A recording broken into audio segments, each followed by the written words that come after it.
అందరికీ నమస్కారాలండి. మన మానవ జాతి ఈ సృష్టిలో గల రహస్యాలను మన మానవ జాతి తెలుసుకునే ప్రయత్నం చేస్తూ ఉంటుంది. కానీ అన్నిటికీ మూలమైన ఒక విషయాన్ని మాత్రం ఎన్ని తరాల వారైనా ఆ ఊసే తెలుసుకోలేకపోతున్నారు. అలాగే అది మూలమైందని గ్రహించలేకపోతున్నారు. మనం ఉన్నాము, ఏదో సాగిస్తూ ఉన్నాము ఇంతవరకే తప్ప అసలు మనము ఏడ ఎలా ఉన్నాము ఇది పూర్తిగా మర్చిపోతున్నాము. మన సృష్టికి మూలమేమిటి దీనిని పట్టించుకోము. ఒకవేళ పట్టించుకున్నా దీనికి చిల్లల పల్లెలు సృష్టించుకొని పెసర చేలో పోగొట్టుకుని పప్పు కుండలు ఎత్తుకుంటాము. అంటే దేవుళ్ళు సృష్టించారని, అలాగే ఆ మత దేవుళ్ళు, ఈ మత దేవుళ్ళు, మరో మత దేవుళ్ళు సృష్టించారని ఈ విధంగా పెసర చేలో పోయిన ఉంగరం పప్పు కుండలు మాత్రమే దేవుతూ ఉంటాము. నిజానికి మన పుట్టుకకు మూలము 100% కళ్ళ కనిపిస్తున్న నిజము మన తల్లి. ఇది ఏ మతమో చెప్పింది కాదు, ఇది దేవుడు చెప్పింది కాదు. ఇంతటి విశ్వరాశ్యాన్ని పక్కకు నడతాం. ఇక బూటకాలు కోకొల్లలు. ఇక ఆ బూటకాలనే తరతరాల నుండి మానవులందరినీ నమ్మించే ప్రయత్నం చేస్తున్నాం. కనుకనే పాపం మానవులంతా కూడాను తల్లిదండ్రుల యొక్క విలువ మర్చిపోయి మన జన్మకు మూలము ఆ మతము, ఈ మతము, ఆ దేవుడు, ఈ దేవుడు అనుకుంటాం. నిజానికి నన్ను కన్నది ఒక తల్లి, అలాగే నిన్ను కూడాను, అందరినీ కన్నది కూడాను వారి వారి తల్లి. అలాగే అన్ని మతాల వారిని, సమస్త జీవజాతిని కూడా కనగలిగింది వాటి వాటి తల్లి. సమస్త జీవజాతే కాదు, అలాగే సమస్త వృక్షజాతిని కూడాను వాటి తల్లి అయినా ముందుగా పుట్టిన చెట్టే వాటి యొక్క తల్లి. ఈ విధంగా యూస్లో దేనికైనా సరే ఒక తల్లి అనేది ఉంటుంది. ఇంకా కాస్త లోతుగా తెలుసుకోవాల్సింది ఏమంటే, ఈ భూగ్రహానికి కూడాను ఆ సూర్యుడు తల్లి లాంటి వాడు. అందునుండే కదా చిన్న ముక్కగా భూగోళం సృష్టింపబడింది. ఇక ఆ సూర్యుడు కూడా తల్లి ఈ విశ్వము. అయితే ఈ అనంత విశ్వానికి మాత్రమే తల్లి అనేది లేకపోవచ్చు.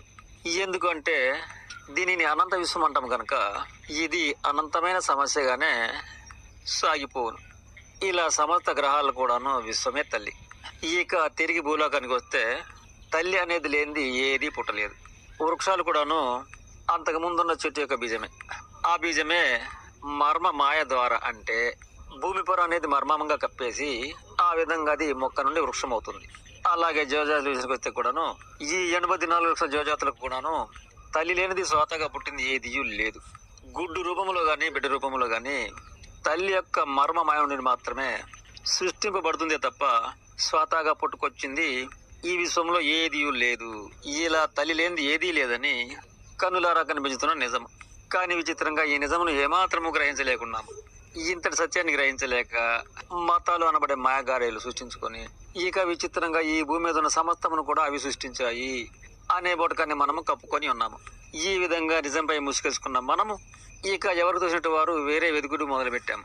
అందులోని భాగంగానే ఎవరికి కనిపిస్తున్న బొమ్మ వారు నా జన్మకు ఇదే మూలమేమో ఆ విధంగా తప్పుదోవలో వెతుక్కుంటున్నాము.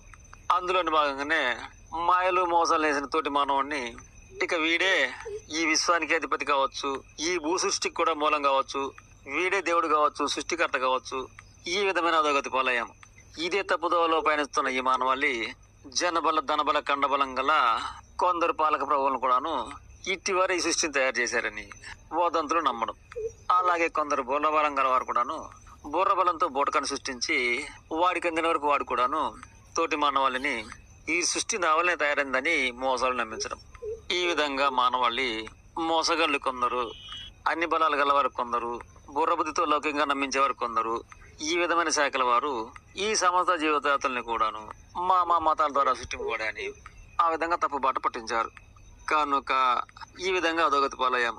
కానీ ఒక మన మానవ జాతి కాదు, సమస్త జీవజాతులు అలాగే వృక్షజాతులు కూడాను తల్లి అనేది లేనిది ఈ సృష్టిలో ఏది లేదు.